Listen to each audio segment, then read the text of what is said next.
paz para você que está aqui, graça e paz para você que está também ao alcance da nossa voz, que está online, que você possa realmente parar agora os seus afazeres um pouco, para ver o que Deus tem para você agora através da sua palavra, amém?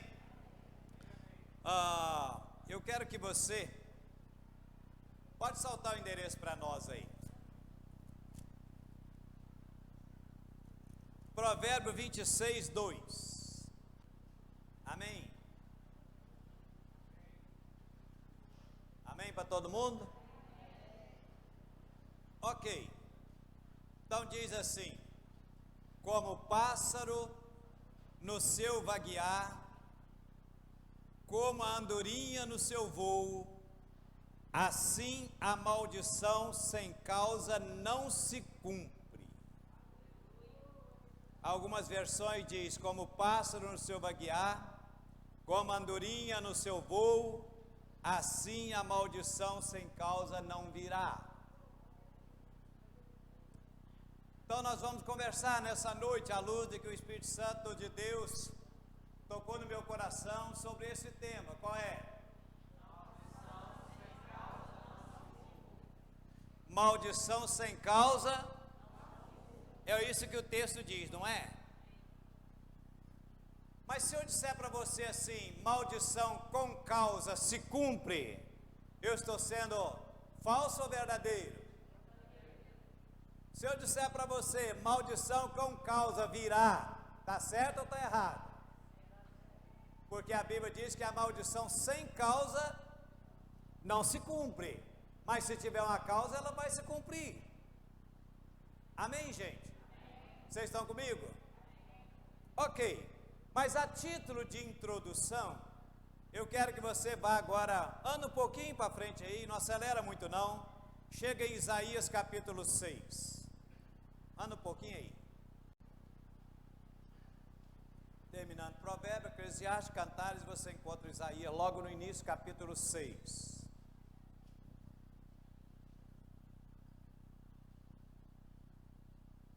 Todo mundo chegou lá? Amém? Ok. Então Isaías diz assim: no ano em que morreu o rei Uzias, eu vi o Senhor assentado sobre um alto e sublime trono, e o seu manto enchia todo o templo, e os serafins estavam acima dele, cada um tinha 6 asas, com 2 cobria os seus rostos, e com 2 cobria os seus pés, e com 2 voavam, e clamava uns para os outros. Clamava para quem, gente? Clamavam uns para os outros, dizendo: Santo, Santo, Santo é o Senhor dos exércitos, toda a terra está cheia da sua glória. E os umbrais das portas se moveram como a voz que clamava, e a casa se encheu de fumaça. Então disse eu: ai de mim que vou perecendo, porque eu sou um homem de lábios impuros, e habito no meio de um povo de lábios impuros, e os meus olhos viram o Rei, o Senhor dos exércitos. Mas um dos serafins voou para mim, trazendo na sua mão uma brasa viva, que tirara do altar, e com ela tocou a minha boca e disse: eis que isso tocou os seus lábios, e a tua iniquidade foi tirada, e purificado o teu pecado. Aleluia. Querido, então Isaías vai ao templo, e ele tem uma visão maravilhosa do Senhor, uma maravilhosa visão do trono de Deus.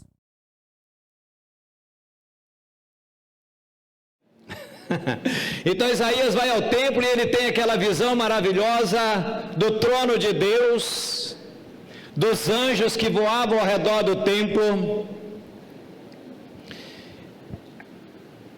E a Bíblia diz para mim e para você que relata várias vezes em que anjos falaram, conversaram com as pessoas. Anjo falou com Daniel, anjo falou com Maria, anjo falou com Zacarias, anjo falou com João Batista, enfim, anjo falou com várias pessoas.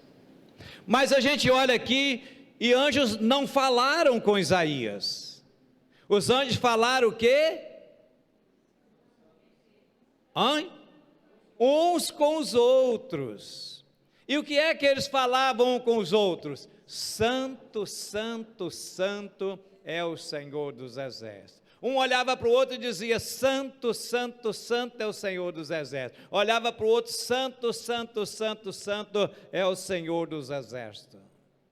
E por que é que os anjos clamavam, né? Nós cantamos agora há pouco. Porque eles foram testemunhas, querido, da queda daqueles que se esqueceram que o Senhor é santo. Lúcifer foi eleito, foi ungido querubim da guarda. A Bíblia fala isso, que ele foi ungido. Quem ungiu Lúcifer, querubim da guarda? Foi Deus. Você pode imaginar aquela cena?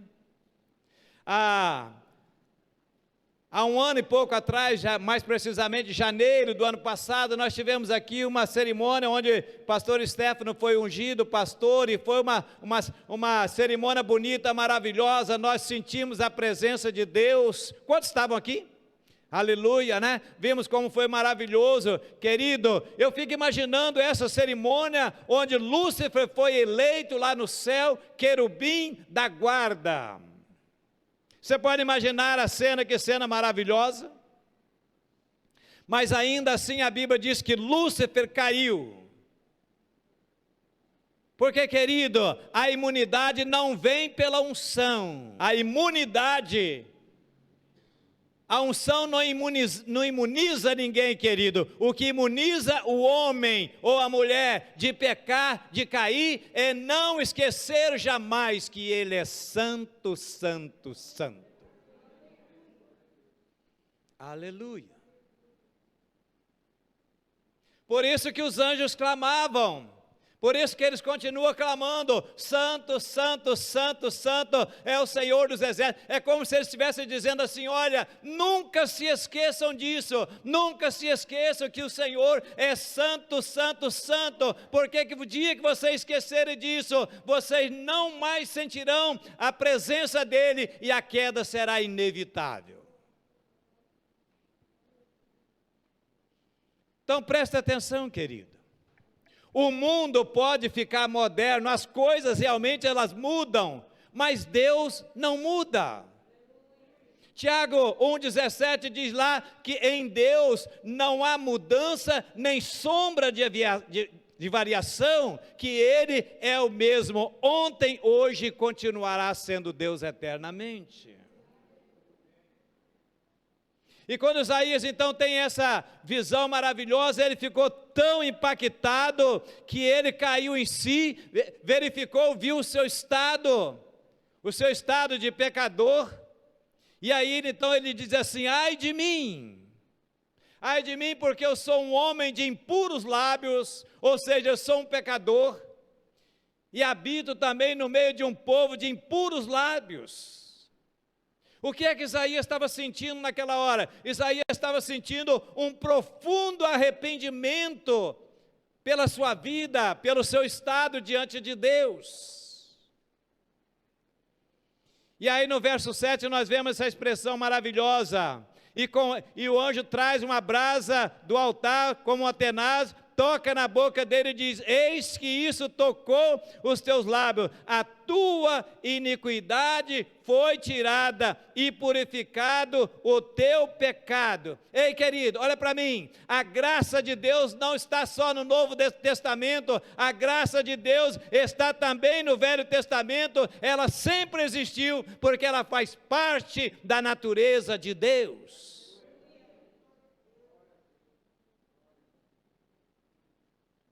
Isaías nasce no ano 765, viveu depois daquele período em que ele é chamado nesse texto como profeta. e ele se arrepende, um anjo vem e diz que toca no seu pecado, dizendo que o seu pecado estava purificado, estava apagado, ou seja, Deus o havia perdoado e as suas iniquidades também. Ou seja, quando há arrependimento, Deus libera a sua graça perdoadora.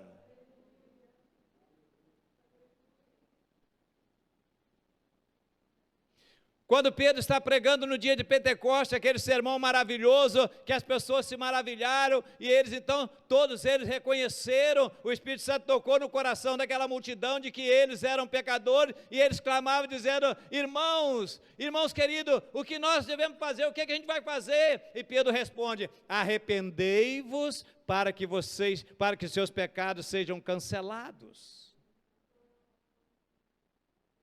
Querido, é o arrependimento que cancela pecado. É o arrependimento que faz com que a graça de Deus manifeste trazendo perdão.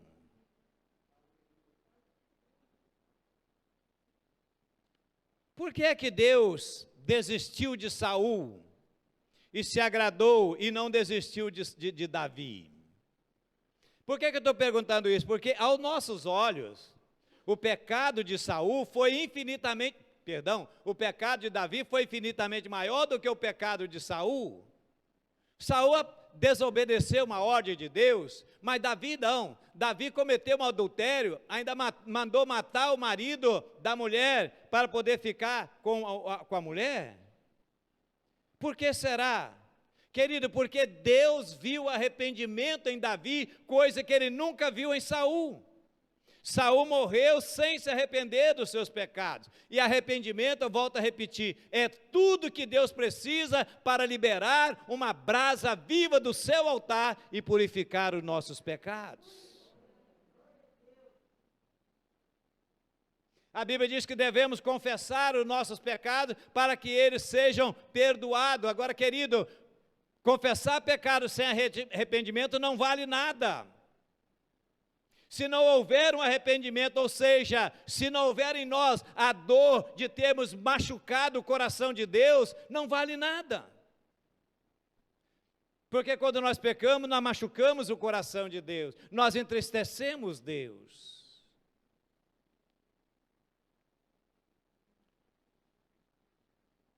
Provérbio 28:13 diz lá, que o que encobre as suas transgressões, ou seja, que encobre os seus pecados, nunca prosperará, nunca, jamais.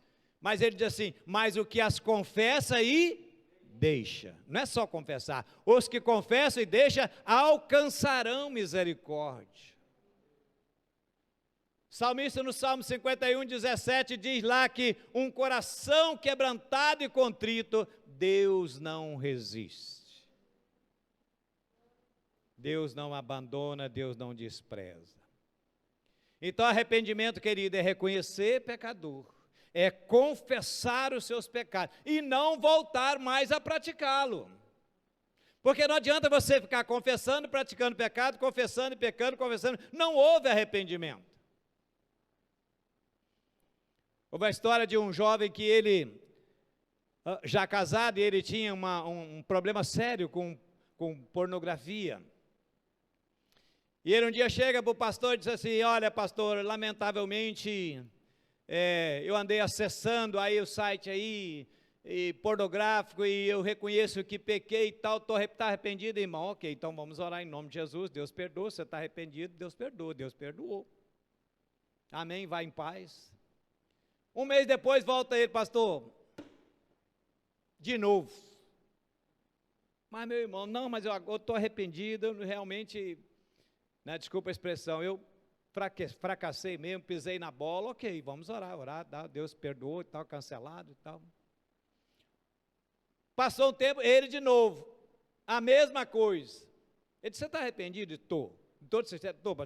Todo meu coração. Então tá, Senhor, o teu servo está arrependido e tal. Agora eu quero fazer uma oração com você e eu quero que você concorde comigo nessa oração, porque se dois concordarem na terra, será ligado no céu.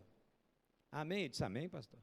E ele disse, pai, tu sabes a dificuldade que esse teu filho está tendo nesta área. E ele confessa, ele está arrependido do que fez, e eu sei que pecado confessado Arrependimento é pecado perdoado. Mas, pai, se ele for voltar outra vez a praticar esse pecado, eu quero que o senhor mate ele agora.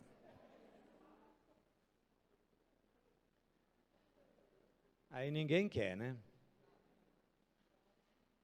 Sabe, querido, tem muita gente brincando com Deus, brincando com a santidade de Deus. Olha aqui para mim, não brinque com a santidade de Deus, porque Deus não terá o culpado por inocente. Existe uma lei da responsabilidade pessoal. Ezequiel capítulo 18, verso 4 diz: a alma que pecar, essa morrerá. Quando eu peco e me arrependo, Deus perdoa, claro. Não temos nenhuma dúvida com relação a isso. Mas o pecado tem as suas consequências, sim ou não, gente? Tem. Eu pequei, Deus perdoou, resolvida a questão da salvação, resolvida a questão com Deus, mas, querido, eu vou pagar, eu vou arcar com as consequências. Além do mais, existe um legado geracional que eu deixo para os meus filhos, para os meus netos. E agora, querido, eu vou entrar praticamente, então, no tema da nossa mensagem. E eu te dou plena, absoluta liberdade para que você aceite ou não aceite, para que você concorde ou não concorde. Se você disser que não concorda, somos amigos, irmãos em Cristo do mesmo jeito, vou continuar sendo seu pastor, você continuar sendo minha ovelha, eu vou amá-lo sem maior ou menor intensidade, absolutamente. Mas eu quero entrar num assunto, como falei, que deixe você à vontade. Mas no que eu tenho visto, biblicamente, e que eu sinto isso como orientação de Deus, na minha maneira de entender, querido, maldição é bíblica. E maldição não é bíblica por deliberação de Satanás, não, porque Satanás não tem nenhum poder a não ser que seja concedido por Deus. Ele não faz nada sem a permissão de Deus, sim ou não? Mas maldição está na Bíblia de Gênesis a Apocalipse. Vamos começar, Gênesis capítulo 4, está fácil aí para você abrir, né? Gênesis é uma beleza para abrir. Gênesis 4, vamos começar no verso 9, é aquele caso em que Caim matou Abel, tá? Então vamos começar no 9, e disse o Senhor a Caim: onde está o teu irmão? E ele disse: não sei, sou eu o guardador do meu irmão, ou seja, eu tenho alguma coisa a ver com a vida do meu irmão. Ele disse: o que você fez?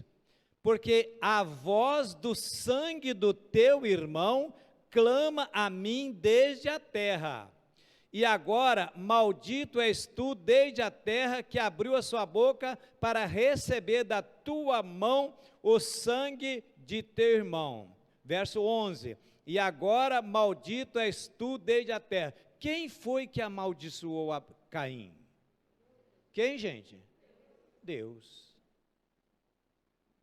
E aí você volta no capítulo 3 de Gênesis, você vai ver a respeito, no verso 17, você vai ver a respeito da maldição da terra, 17. Vamos começar no 16. E a mulher disse: multiplicarei grandemente a tua dor e a tua conceição, com dor terás filho, e com o teu desejo será para o teu marido, e ele te dominará. E Adão, ele diz: porquanto deste ouvido a voz da tua mulher, comeste da árvore que eu ordenei, dizendo não comerás dela, maldito é a terra por tua causa, com dor comerás dela todos os dias da tua vida, espinhos e cardos também te produzirá, e comerás a erva do campo, no suor do teu rosto comerás o teu pão, até que te tornes a terra, porque dela foste formado, porquanto és pó, e ao pó voltará. Querido, a maldição da terra, que Deus amaldiçoou a terra, que produzirá espinho, né? Cardos, etc. A maldição da mulher, que daria luz agora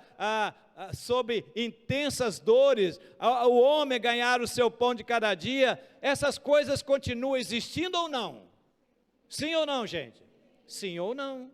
Sim, verdade, sim. O Velho Testamento termina, a última palavra do Velho Testamento, a última palavra é maldição. Quer ver? Vai lá. Você chega em Mateus, volta, para facilitar para você achar. Abre lá em Mateus. Quando você chegar em Mateus, aí você volta, você vai achar o último livro, onde fecha o Velho Testamento, e diz assim, que é Malaquias 4, o último versículo 6. E converterá o coração dos pais aos filhos, o coração dos filhos aos seus pais, para que eu não venha e fira a terra com maldição. Quem falou isso? Deus, através do profeta. A última palavra do Velho Testamento é maldição. E aí a gente entra no que nós chamamos de período interbíblico, aqueles 400 anos de silêncio. Mas você sabia que o último livro do Novo Testamento, Apocalipse, também termina falando de maldição? Então vamos lá, Apocalipse capítulo 22, que é o último versículo, que é o último capítulo, perdão. Apocalipse 22.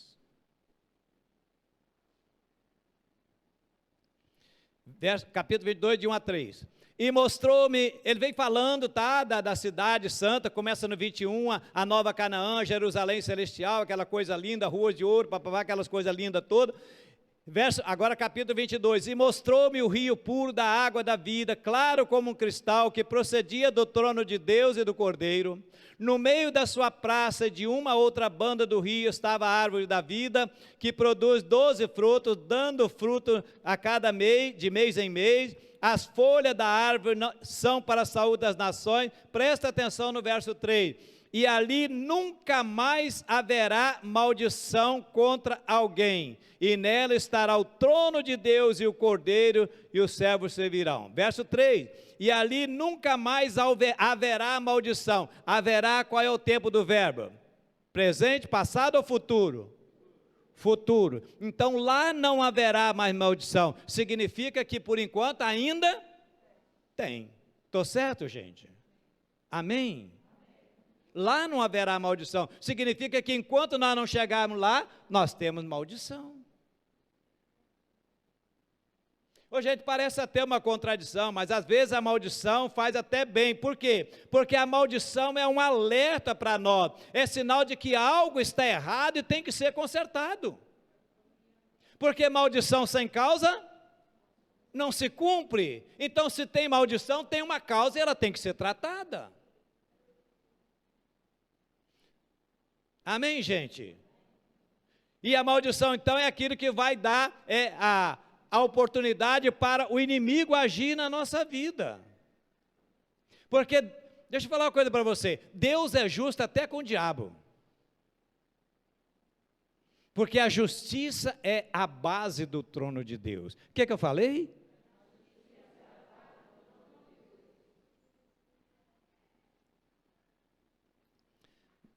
Vamos lá comigo, segundo livro de Samuel, preciso que você abra lá, porque é importante a gente chegar lá. Segundo livro de Samuel, no capítulo 12.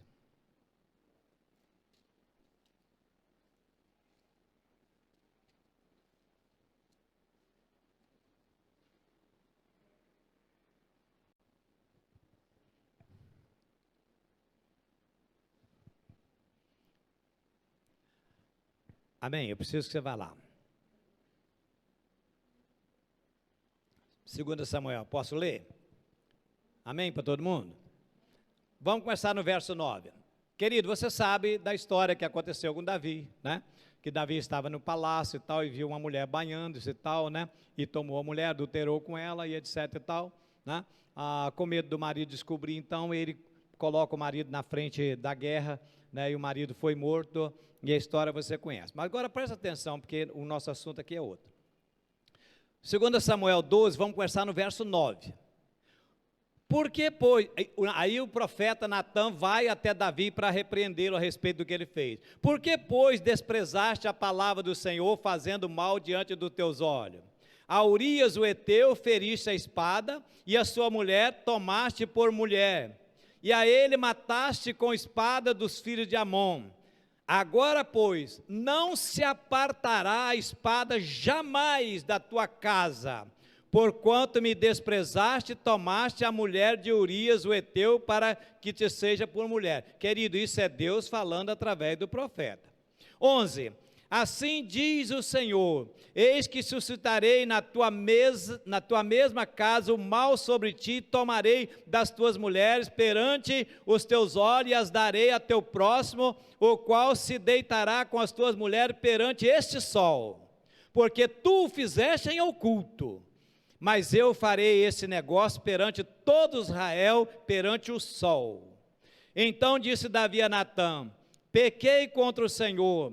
E disse Natã a Davi, também o Senhor transpassou, ou seja, perdoou o teu pecado, não morrerás. Todavia, porquanto com este feito deste lugar, sobremaneira, a que os inimigos do Senhor blasfemem, também o filho que te nascerá, certamente morrerá.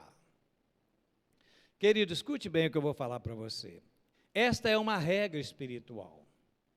Deus está falando que os nossos pecados praticados em oculto, Ele os fará com que Ele seja revelado sobre o sol, ou seja, a luz do dia. Aquilo que nós fazemos entre quatro paredes que ninguém sabe, pode, querido, gerar uma consequência espiritual que vai se tornar um escândalo. O pecado da pornografia em frente a um computador pode gerar uma filha prostituta, pode gerar um filho pedófilo, que vai ser um escândalo. Disse Davi, o que você fez em oculto, eu vou fazer diante de todo o Israel. E aí no verso 13 há uma coisa linda, porque Davi disse assim, Davi disse para Natã, pequei contra o Senhor. Gente, observe que Davi não justificou o seu pecado. Davi não disse assim, eu estava tão sozinho, eu estava tão carente, e Batseba tão bonita, aquele mulherão, a gente é homem, sabe como é que é? Sabe por que eu estou falando isso, querido? Porque há 32 anos em gabinete pastoral eu tenho ouvido muito e muito dessa história. Mas ele não justificou isso, ele disse, pequei contra o Senhor. Ele não disse, pequei contra Batseba, eu pequei contra Urias, eu pequei contra o meu povo. Não, querido, ele disse, pequei contra o Senhor.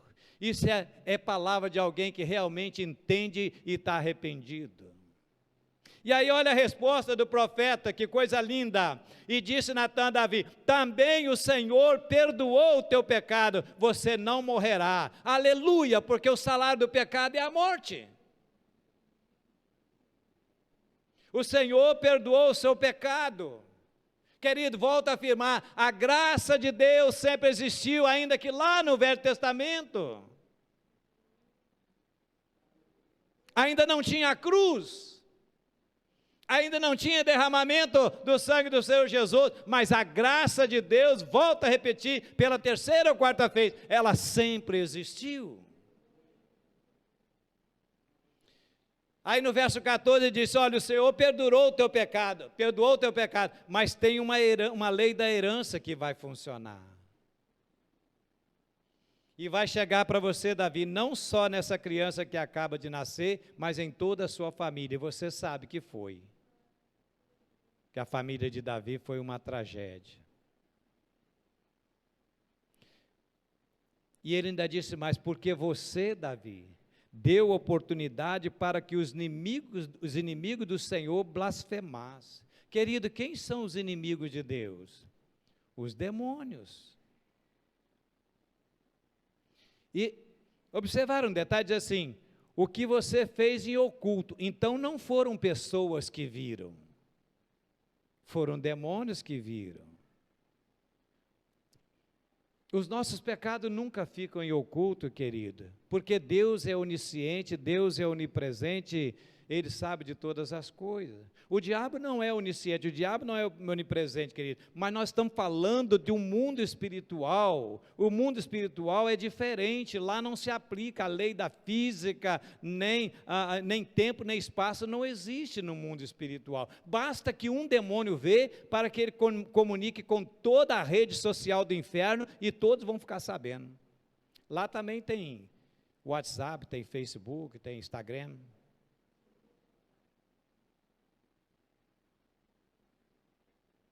E aí os inimigos do Senhor viram o adultério de Davi, e eles chegam ao tribunal agora divino para chegar e denunciar e acusarem. Ou você não sabia que existe um tribunal divino? No tribunal divino, Deus é o juiz, o justo juiz. Jesus é o advogado. O Espírito Santo é a fiel testemunha. E o diabo é o promotor de acusação.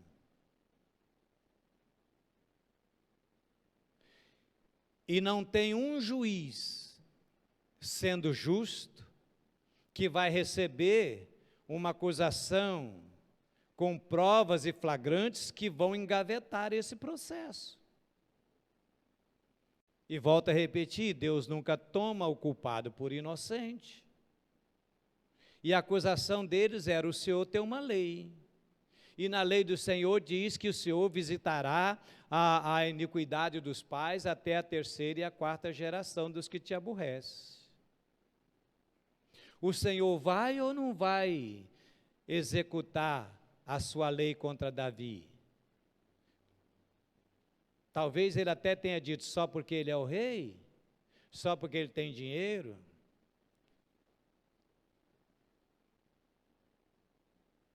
O Senhor disse na tua lei que o Senhor julga todos com retidão e com equidade e justiça?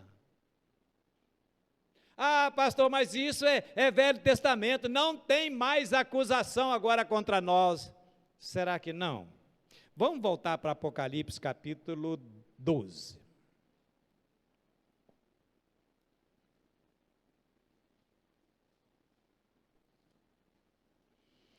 Apocalipse 12, no verso 10.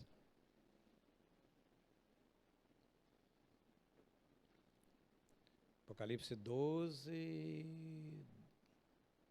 10. E ouvi uma grande voz do céu que dizia: agora chegada está a salvação e a força e o reino de nosso Deus e o poder do seu Cristo, porque já o acusador de nossos irmãos é derrubado, o qual diante do nosso Deus os acusava de dia e de... Querido, o diabo continua acusando a gente de dia e de noite.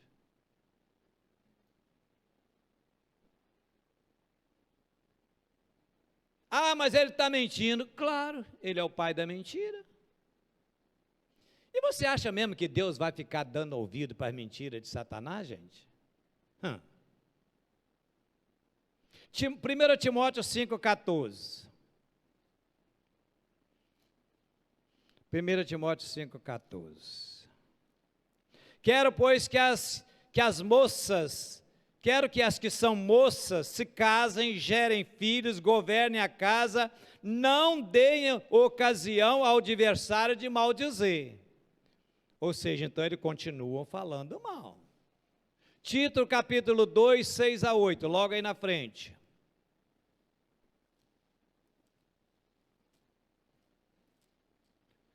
Tito 2, de 6 a 8.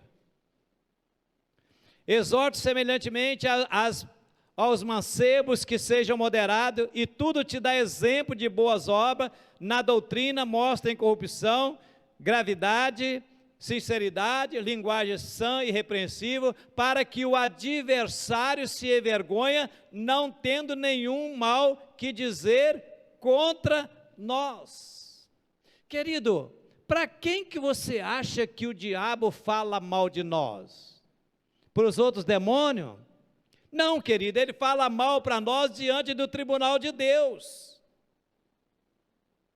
Ah, pastor, mas Jesus já pagou a nossa dívida, a cédula, a dívida já foi rasgada. É verdade, aleluia, glória a Deus por isso. Mas mesmo ele tendo pago o preço, mesmo ele tendo feito pecado por nós, pecado precisa ser confessado.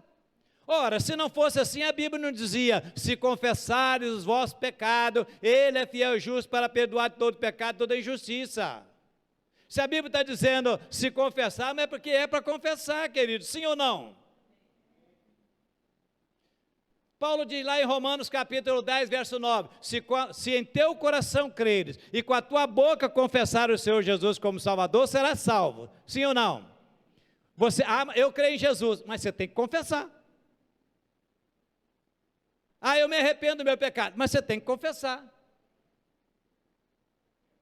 Ele se fez enfermidade por nós. A Bíblia diz que Ele levou a nossa enfermidade, a nossa dor, mas nós continuamos ficando enfermos e ficando doentes, e nós temos que ir à cruz. Da mesma forma, nós também, quando pecamos, nós temos que ir à cruz para pedir perdão. Tem gente que quer desassociar de uma forma ou outra o Velho Testamento do Novo Testamento. Querido, a Bíblia diz que Deus não muda. A graça de Deus sempre existiu, mas a justiça também. O Senhor é nosso pastor, aleluia, glória a Deus. O Senhor é o nosso refúgio da fortaleza, glória a Deus. Mas Ele continua sendo fogo consumidor. Ele continua sendo santo, santo, santo. Um anjo foi expulso do céu porque esqueceu de que Deus é santo. O homem foi expulso do paraíso porque esqueceu de que Deus é santo. E muitos acham que pode viver em comunhão com Deus levando uma vida de pecado. Não, querido, não pode. A Bíblia diz lá em Isaías 59 que o que nos separa de Deus são as nossas iniquidades e os nossos pecados. Você acha mesmo que vai participar do banquete celestial vivendo em pecado?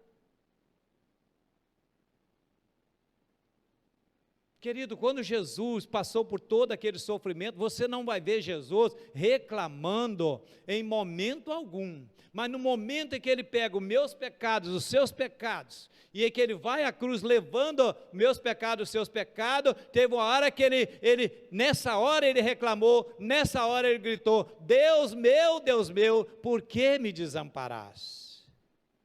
Porque naquela hora, querido, Ele estava levando os nossos pecados, e os nossos pecados nos afastam de Deus, então naquela hora Deus passou longe da cruz.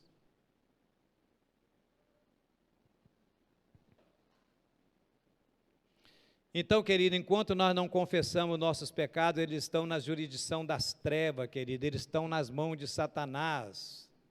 A confissão é a regra básica para que nós possamos ser transportados, mudados do império das trevas para o reino da luz. Só a confissão, o arrependimento é que vai nos levar a mudar de reino. Os pecados de Adão, os pecados de Noé, de Davi, de Pedro, todos, queridos, foram confessados, todos eles estão publicados neste livro. O livro que toda a humanidade lê, o livro mais lido do mundo, ou seja, todo mundo sabe dos pecados deles. E por que os meus e os seus não devem ficarem ocultos? Somos nós melhores do que eles?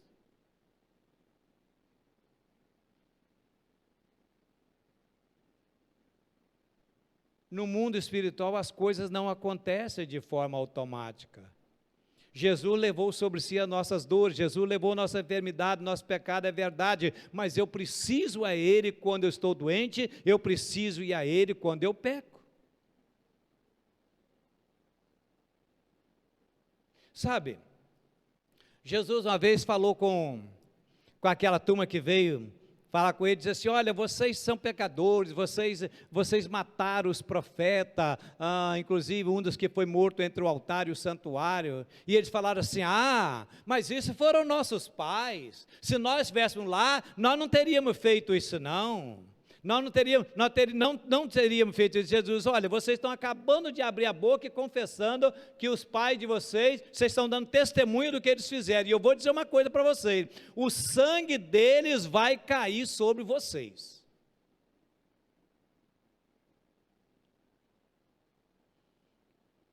Jesus disse, olha, ao invés de vocês confessar os pecados, vocês ficam contando história. Deixa eu falar uma coisa para você, contar história é diferente de confessar pecado. Imagine que você teve um pai, teve um avô que foi homicida e você vai começar a contar. O meu pai, meu avô foi um homem muito mau, era um homem violento, era um homem que matava as pessoas, matou muita gente, era um homem que espancava as pessoas, era um homem que às vezes batia nas pessoas até tirar sangue.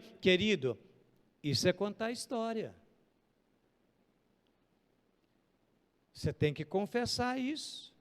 Você tem que dizer: Pai, na tua lei está escrito: não matarás. Meus antepassados foram homicidas. Meus antepassados deixaram muitos órfãos. Meus antepassados deixaram viúvas chorando. Derramaram sangue. E que agora clamam sobre essa terra. E você tem que dizer isso: Pai, eu renuncio essa herança na minha vida. Pai, recolha esse sangue que foi derramado na minha família. Você tem que confessar isso. Ah, o meu avô era um garanhão, meu avô tinha não sei quantas mulheres, pegava toda. Querido, isso é contar história. Você tem que confessar diante de Deus, dizer: Pai, a tua palavra diz: não adulterarás. Meus antepassados não honraram os seus corpos, não honraram suas esposas, não tiveram por sagrado o leito bendito do matrimônio, geraram filhos bastardos. E você tem que dizer: Pai, eu quebro isso na minha vida, eu desligo isso no mundo espiritual, eu renuncio e quebro isso com relação à minha família. Confessar pecado é diferente de contar história.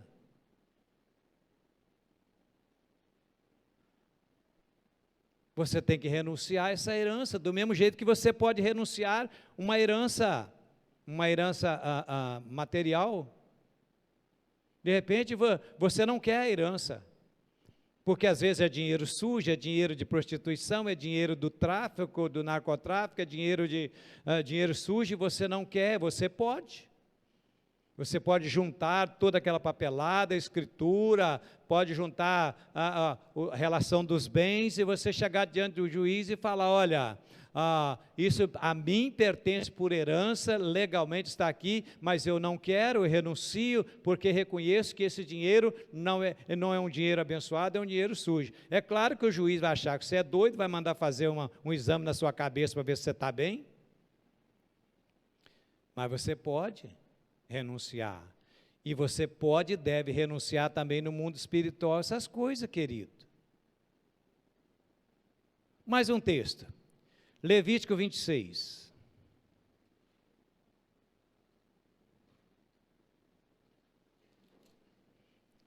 Levítico 26, a partir do verso 40.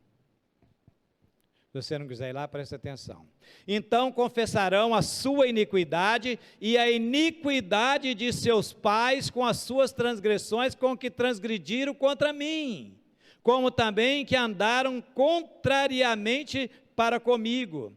Eu também andei com eles contrariamente e os fiz entrar na terra dos seus inimigos. Se então o seu coração incircunciso se humilhar e não tomarem por bem o castigo da sua iniquidade, também eu me lembrarei do meu concerto com Jacó, e também do meu concerto com Isaque, e também do meu concerto com Abraão. Abraão me lembrarei, da terra eu me lembrarei. Querido, ele está dizendo aqui: olha, você precisa confessar os seus pecados, os pecados dos seus antepassados. Deixa eu te falar uma coisa. Em 2011 eu fui a Valadares participar de uma clínica de libertação nessa área. E uma das preletoras é uma mulher muito, muito abençoada, a pastora Tânia, e ela contou uma história muito interessante,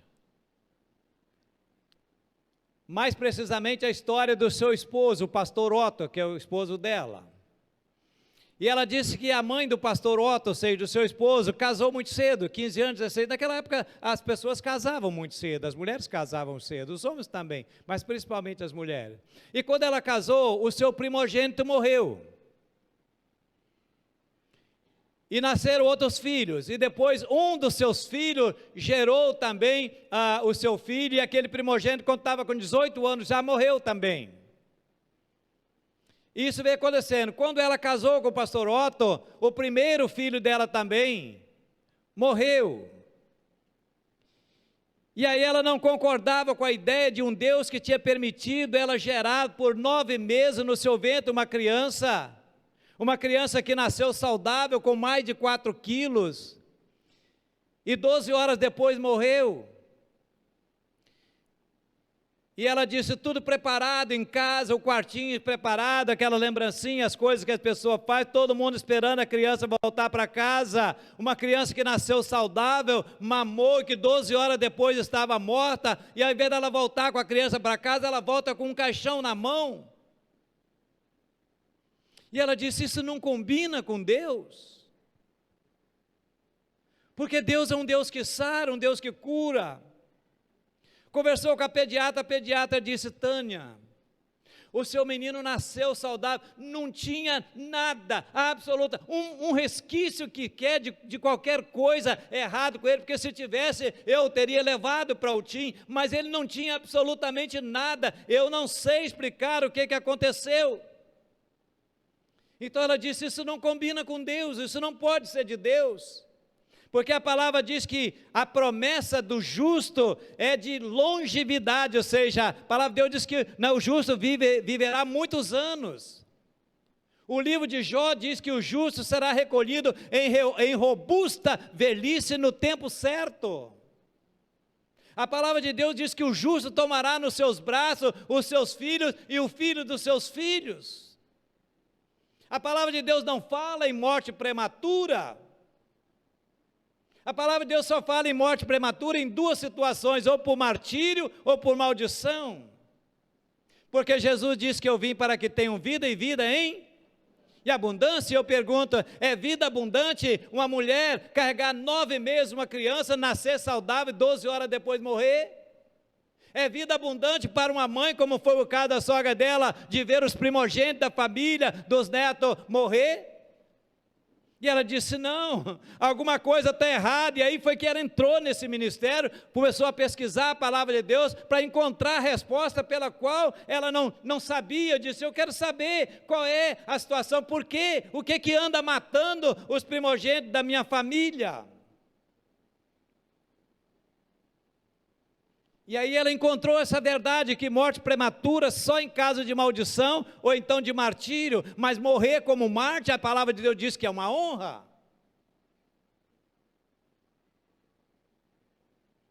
E aí ela foi ver então que na Bíblia ela encontrou alguns casos, como esse mesmo de Davi, que nós acabamos de ver agora. Então morte prematura é maldição, e maldição sem causa não se cumpre. Ela diz, então eu quero saber qual é a causa que anda matando os primogênitos da minha família. E aí ela foi fazer o que nós chamamos de mapeamento espiritual. E ela descobriu que lá num passado bem longe, o seu avô maltratava escravos, tinha escravo, maltratava escravos, mutilava escravo, matava escravo, derramava sangue inocente. E embora a sua sogra tenha se convertido lá pelos 40 anos de idade, querido, mas nunca ninguém confessou isso diante de Deus, nunca ninguém pediu a Deus que recolhesse aquele sangue derramado. Porque sangue derramado, você acabou de ver comigo na Bíblia, que clama por justiça. Não é só o de Abel, como ele disse para Caim. Jesus disse para os discípulos, para aqueles fariseus também, vocês também vão pagar. Querido, sangue derramado numa família vai trazer morte prematura, vai trazer doenças, vai trazer acidentes frequentes, vai trazer suicídio. Você não faz ideia do sangue derramado que há no meio de nós, através de aborto, mas isso eu não vou entrar hoje, de forma alguma, nós podemos falar nisso numa outra hora. Querido, aborto é sangue inocente reclamando por justiça.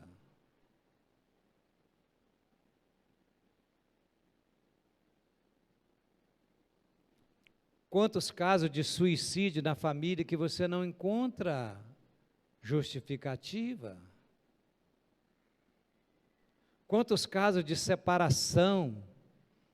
Família toda, ninguém fica casado, você não encontra Quantos casos de prostituição? Porque lá atrás, muitas vezes, alguém da família tinha lá um espírito de prostituição, e aí então começa a filha mais velha, e a filha da filha mais velha, a outra, e aquilo vai continuando, querido. Faz um mapa geracional da família para você ver.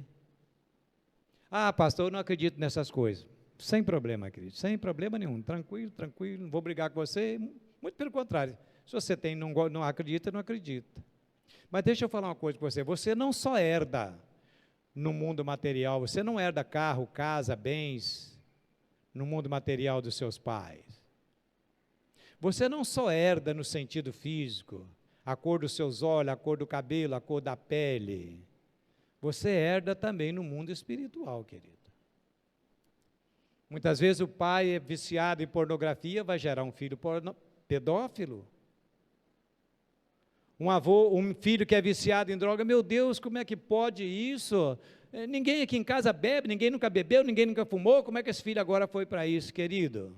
Pode ter uma porta aberta. Quem sabe lá atrás um avô foi dono de um alambique, dono de uma distribuidora de bebida, foi dono de uma tabacaria. Até nós brasileiros, querido, nós temos uma herança terrível. Os primeiros moradores dessa terra amada e querida chamada Brasil, os primeiros moradores aqui, querido, foram aqueles degradados, ou seja, as piores pessoas que tinha na Espanha e Portugal, os bandidões mesmo que não tinham conserto, eram colocados em navio e mandados para cá como se fosse uma colônia penal. E chegando aqui, o que esses caras fizeram? Chegando esses caras aqui, eles se estupraram as índias, eles roubaram o povo, roubaram todo o ouro, praticaram toda espécie de idolatria, matavam os escravos, derramavam sangue. Dá para você entender por que o Brasil é um país da corrupção, da promiscuidade, do roubo?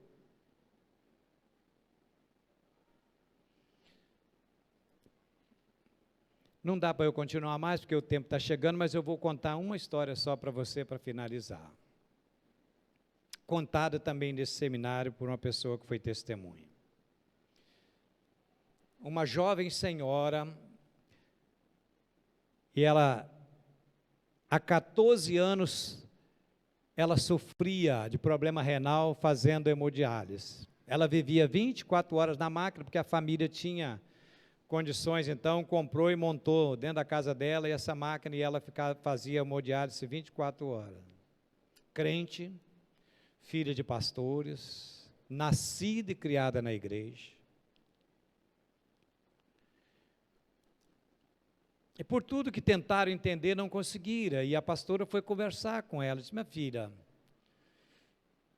tantas coisas têm acontecido, e você existe algum pecado na sua vida que de repente você, por acaso nunca confessou? Porque pecado não confessado vai ficar no poder das trevas, vai ficar na jurisdição das trevas e nas mãos de Satanás, e ele vai ficar te atormentando. Ela disse: não tenho nada, minha vida sempre foi limpa.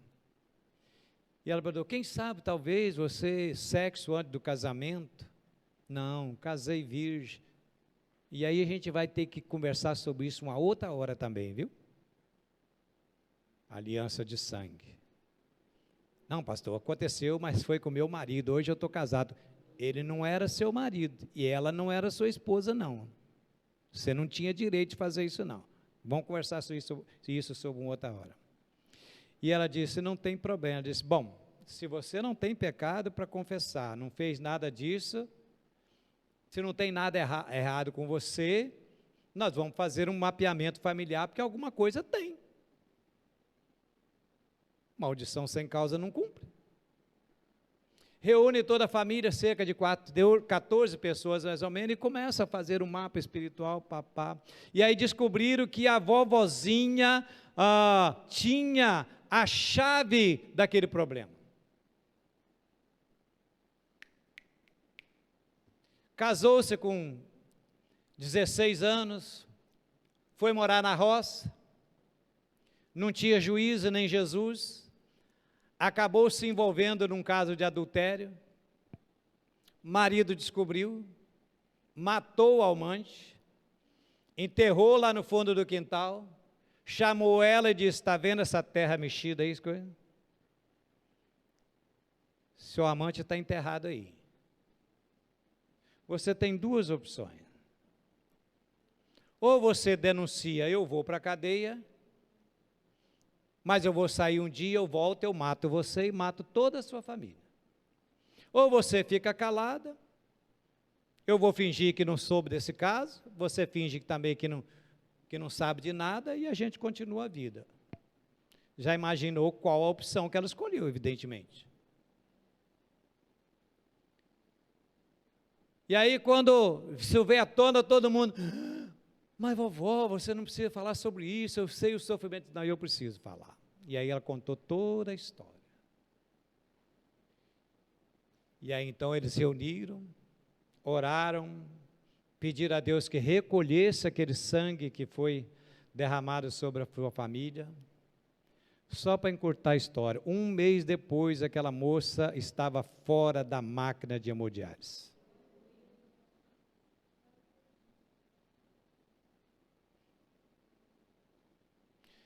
Você sabe o que isso me chama a atenção às vezes, querido? É que às vezes você vê uma santa vovozinha, um santo vovozinho de cabelo branco. Você não imagina o que eles foram no passado. Como dizia minha mãe, às vezes uma sirigaita de 16 anos, ou um jovem promíscuo de 18 anos. Quem sabe, talvez, quando você vê uma santa, quando você vê um vovozinho, uma vovó, você simplesmente só vê ali uma santa vovozinha, um santo vovozinho, mas que pode estar sendo responsável, querido, por uma situação que às vezes você está fazendo parte e está sofrendo as consequências até hoje. Eu vou parar por aqui. Talvez, quem sabe, a gente continue outra hora. Mas eu queria que você pensasse nisso. E eu sei que eu vou contra muitas correntes falando: isso não existe, negócio de maldição hereditária. Queria, você fica à vontade. Temos grupos religiosos que não acreditam em nada disso. Eu creio, porque eu vejo isso na Bíblia e vejo isso por experiência vivida no ministério. Mas, pastor, não tem jeito? Claro que tem. O sangue de Jesus tem poder para tudo isso, querido, mas você tem que confessar isso. Por que será que está acontecendo isso na minha família? Agora, meu Deus, a mesma coisa. Querido, faz um mapeamento. Não é difícil, até terceira geração, não é difícil. Muitos têm pais vivos, têm avós vivos, alguns têm até bisavó. Faz um mapeamento, conversa com essas pessoas, e você vai ficar surpreso quando você descobrir as heranças. Alguns não gostam de maldição hereditária, preferem falar de pecados geracionais. Gente, você foi abençoado com essa palavra? Amém? Vamos ficar em pé, vamos orar? Desculpa aí a hora um pouquinho avançada. Pai, no nome de Jesus, nós queremos te louvar pela tua palavra, Senhor. Porque essa palavra, meu Deus e meu Pai, é a nossa regra de fé, de conduta. E a tua palavra, Senhor Deus, não há nada oculto que não seja revelado, Pai. E se temos, ó Deus, essas revelações à luz do teu Espírito, Senhor, não é para que simplesmente ouçamos e desprezamos, mas é para que nós possamos realmente refletir e colocar a tua palavra em prática, Senhor. Deus, se porventura nesta noite, ó Pai, o Espírito do Senhor trouxe à memória a algumas pessoas aqui, ó Pai, alguma dessas maldições que estão vivendo, seja através de enfermidades, seja através de casamento, seja através de problemas morais, sejam problemas financeiros, seja quais for, meu Deus, em nome de Jesus, que o Senhor possa, meu Deus e meu Pai, ouvir o clamor, meu Deus e meu Pai, dessas pessoas, e em nome de Jesus ser desligado, ser cancelado no mundo espiritual, toda e qualquer maldição sobre a vida de cada um de nós, sobre a vida de todos os nossos familiares, Pai. Se até aqui veio, em nome de Jesus, daqui para frente não vai mais, em nome de Jesus. Nós quebramos toda maldição sobre a vida dos nossos filhos, sobre a vida dos nossos netos e por todas as gerações futuras, Senhor. Deus, em nome de Jesus, nós clamamos, ó Pai, para que o Senhor venha purificar, que o Senhor venha, meu Deus e meu Pai, cancelar, meu Deus e meu Pai, e recolher todo o sangue inocente derramado pelos nossos antepassados, Senhor. Nós não queremos, a partir de hoje, nós rompemos, meu Deus e meu Pai, com todo o mundo das trevas, Senhor Deus e meu Pai, com toda a maldição sobre a vida de cada um de nós, Senhor. Deus, nós confessamos que o Senhor é santo, santo, santo, que o Senhor é o Senhor dos exércitos, que os céus e a terra proclamam a tua glória e declaramos que só o Senhor é Deus, que só o Senhor é Deus. Pai, leva-nos em paz agora aos nossos lares, dá-nos uma noite abençoada, dá-nos uma semana de bênção. É assim que nós te pedimos e te agradecemos, em nome de Jesus. Amém, amém, amém. Amém. Se houver mais alguma manifestação nesse sentido, se alguém depois quiser também conversar comigo a respeito, tá? Eu estou à disposição. Amém? Boa semana para você. Tenha uma semana abençoada, uma noite abençoada. Dá um soquinho aí, né? Não pode abraçar. Daqui uns dias vai poder abraçar, né? Tem uns teimosos aí que não abraça já.